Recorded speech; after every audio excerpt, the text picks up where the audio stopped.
This is our group presentation on how NATO relates to the Ukraine war. My name is Jace Casper. John Janella. I'm Romeo Avaya. And Jay Golson. These are all the people that made these slides and will be contributing to the speech today. So, to really understand why NATO even became a thing, we need to understand the history of it. The main thing was the Soviet Union. They started taking over Germany whenever they started making a military, after they were explicitly told to not. So whenever they found out, U.S. just said, we'll just disband the military, that's about it. The Soviet Union did not like this, and they became a communist country, with Stalin taking over. And they started to be getting toward real aggressive to European countries. This scared Europeans, because the Soviet Union was all of this red area, and this was the area they wanted to take over. And these are small European countries that were very extremely poor right after World War II. So they needed to figure out, how can we stop communism from spreading? So they decided to team up with America, us. And this was also great for America since we got on European land. Because before, we didn't have any of this. We just had this. So if the Soviet Union were to take over any European countries, we really couldn't do anything about it. The only positive is that we wouldn't be fighting a home front war, but we wouldn't be able to win. Because if they keep taking over all of that, they're going to have China by their side, and it's just time before they take over everything else. I'm going to be talking about how the NATO countries help support Ukraine. Even though NATO as an alliance isn't officially at war, its member states, like the U.S., provide major support to Ukraine. Weapons and military equipment, intelligence sharing, training for Ukraine forces, financial and humanitarian aid were involved. The Ukraine war made many other countries suddenly look more necessary to urgent to countries that felt exposed. In 2022, when Russia suddenly launched a full-scale invasion on Ukraine, this changed how countries felt about this high risk. Before that, some countries believed large wars in Europe were unlikely. The invasion proved that assumption wrong, especially for the countries with a history of tension with Russia. Since Ukraine was not a member of NATO, they received very little support and help at the start of the war. Countries close to Russia felt vulnerable after the invasion. Since many countries were neutral with Russia, they avoided joining NATO at first. But then, those countries at hand were getting hurt so badly, they ended up joining NATO in the end. NATO then helped Ukraine, and this caused countries to join in. All right. So the huge thing about NATO relating to Ukraine war is that direct conflict with Russia would be a huge problem for everything going on. First one, the nuclear power. Russia has around 5,400 warheads, which is represented in the red, while the U.S. only has 5,100, represented in the blue. Other countries weren't added in this chart because there's not really a certain amount of number. We know we both signed an act at the end of the Cold War limiting our warheads, because if we kept making them, it was just the amount of time that whoever made the most warheads could just bomb the whole world, and that would end everything. This is why World War III would also be at stake.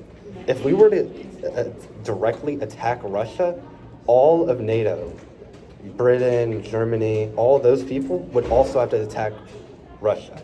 This would be a huge thing and most likely change how territories are going on. Economic destruction. Russia and all the other European countries, whenever they go to war, they're not going to share oil with us. They're not going to share metal. We're not going to trade. This is going to make inflation, all prices surge up. So if you're thinking gas prices are bad, they're only going to get worse. This would also be bad because other countries owe us a lot of money. So if they're going to get even more indebted to us, this is only going to crash the economy even more. I'm also going to talk about how the war helped strengthen NATO itself.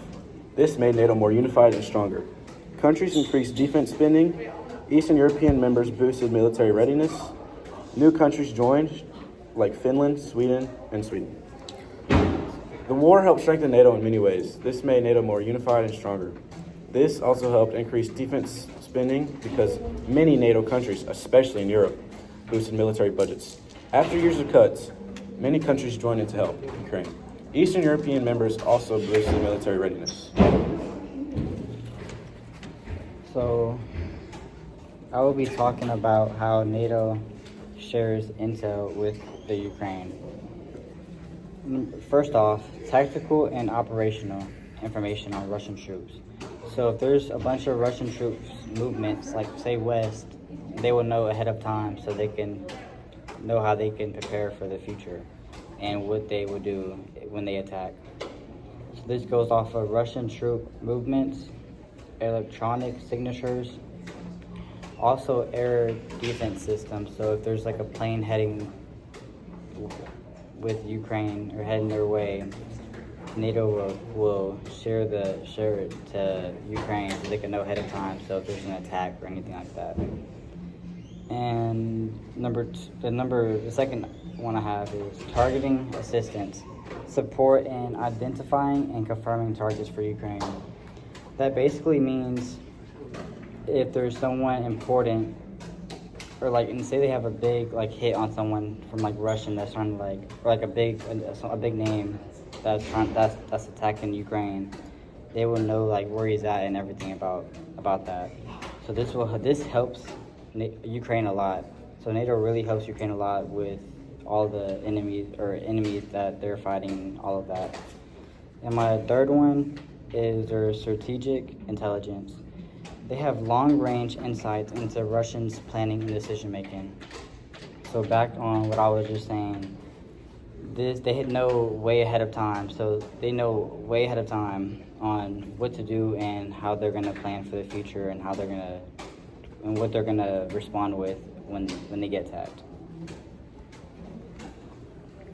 Next, we'll talk about the NATO and Ukraine timeline highlights.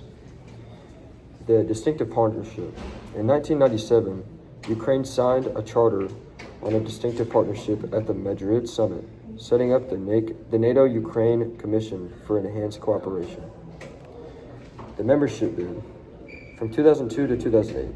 In 2002, Ukraine officially announced its goal for future NATO membership, and at the 2008 Bucharest summit, NATO stated Ukraine would eventually become a member.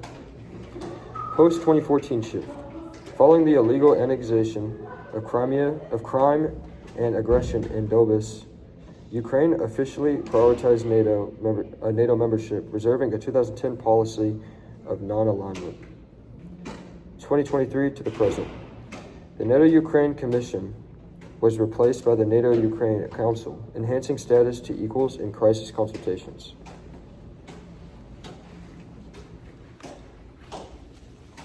Those are all the major ways NATO relates to the Ukraine war.